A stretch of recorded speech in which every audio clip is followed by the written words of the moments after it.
우리는 암이라는 이야기를 들으면 당황하고 어떻게 해야 할 바를 모릅니다. 오늘은 암 중에서 혈액암이라고 하는 특별한 암에 대해서 소개하고자 합니다. 암은 정상 씨앗세포가 발암물질, 여러 가지 방사선, 자외선, 바이러스, 화학물질 등의 발암물질들의 자극을 받으면 유전자들이 연속적으로 돌연변을 일으켜서 암 씨앗세포로 변화합니다. 이 세포들은 끊임없이 세포 분열을 해서 덩어리를 이루고 주변으로 파고드는 침습을 하고 또 다른 장기나 조직으로 이동하여 새로운 병소를 만드는 전이 성질을 갖고 있습니다. 암세포들이 자라나는 모습은 태아가 자라는 곡선과 매우 유사합니다.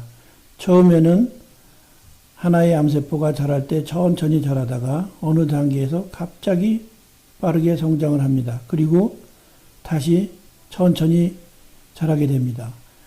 우리가 보통 말기암이라고 하면 암세포 수가 10의 12승계, 무게로 치면 1kg 정도가 된다고 합니다. 이 암을 암제거 수술이나 항암치료, 방사선 치료, 최근에 많이 되는 면역치료를 하게 되면 10,000분의 1 정도로 줄어서 더 이상 눈에 보이지 않는 암으로 됩니다. 이런 단계를 임상적 관해라고 부릅니다. 그러나 임상적 단계에 들어와 있어도 아직도 많은 수의 암이 남아있게 됩니다. 이러한 것들은 추가 치료로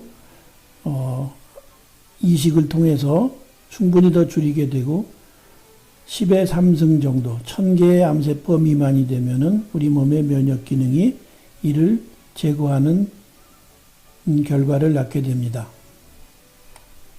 암은 눈으로 봤을 때 크게 두 가지로 구분합니다. 암이 많이 커지면 단단한 덩어리를 형성하기 때문에 그것을 고형암이라고 합니다. 대부분의 암들이 자라나면 고형암으로 자라게 됩니다. 그러나 액상암은 액체 상태인 혈액과 골수 속에 들어있어서 일정한 형태를 보일 수가 없습니다.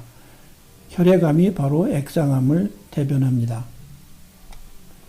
현미경으로 암을 들여다보면 두 가지로 나눕니다. 하나는 양성종양, 다른 하나는 악성종양입니다. 양성종양은 생명에 큰 문제를 일으키지 않는 경우가 대부분이고 악성종양은 바로 암입니다. 이거는 조기에 치료를 하지 않으면 재발 이런 과정을 거쳐서 사망에 이르게 됩니다. 악성종양은 상피암과 육종으로 구별을 합니다. 상피암은 대부분의 우리가 알고 있는 암들이 여기에 해당이 되고 육종은 근육이나 뼈 이런 곳에 생기는 암들을 얘기하는데 과거에는 혈액암을 이 부류에 놓지만 지금은 별도로 구분하고 있습니다. 혈액암은 공통점으로 골수에 있는 모든 피세포들을 만들어내는 조혈매세포들로부터 암으로 전환된 암을 이야기합니다.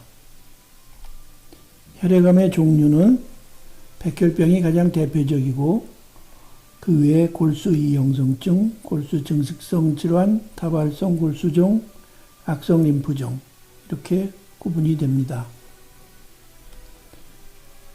혈액암은 수술적 치료가 근본적으로 불가능한 전신형 암의 특성을 갖고 있습니다. 발병 당시부터 암세포들이 조혈기관인 골수에서 발병하거나 병의 경과 중에 골수로 전이를 잘 일으킵니다.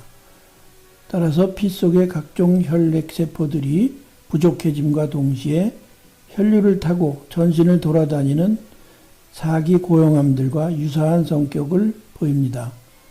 또한 병의 악화되는 속도가 매우 빠르고 병이 발견되는 순간부터 응급 상황인 경우가 자주 있기 때문에 빠른 진단과 처치가 시작되어야 올바른 치료를 해볼 수가 있습니다. 혈액암들은 항암치료제들과 조혈모세포 이식, 과거에는 골수 이식이라고 하던 치료에 대단히 우수한 치료 반응을 보입니다. 모든 암이 그렇지는 않지만 혈액암 환자들에서는 적지 않은 사람들이 항암치료만으로도 완치에 이르는 경우가 자주 있습니다. 또한 효과가 뛰어난 새로운 각종 항암제들이 속속 개발되면서 과거에는 기대하지 못했던 뛰어난 치료 성과를 얻고 있습니다. 지사량 수준의 고용량 항암제를 투여하고 전신의 방사선을 조사해서 암세포들을 모두 제거한 다음 건강한 다른 사람 또는 환자 자신의 골수나 말초혈액에 있는 조혈모세포들을 정맥으로 수혈하듯이 주입해서 새롭게 조혈 기능이 회복되고 동시에 면역이 새롭게 구성돼서 미세하게 남아있는 암세포들을 끊임없이 파괴하도록 하는 골수이식이 혈액암을 완치에 이르도록 하는 유일한 치료수단입니다. 이런 여러 가지 이유들 때문에 혈액암은 아무리 병이 심각하고 수술이 불가능한 상태일지라도 절대 포기하지 말고 적극적인 치료를 받아야만 좋은 성과를 얻을 수 있습니다. 병 자체뿐만 아니라 치료 과정 중에 응급수혈과 같이 다급하고 복잡한 문제들을 일으키는 경우가 자주 발생합니다.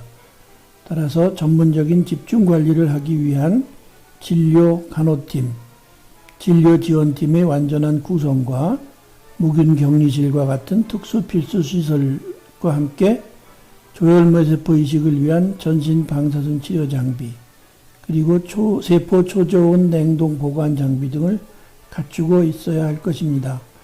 이것이 조혈모세포 이식센터의 설립과 운영이 필요한 이유이기도 합니다.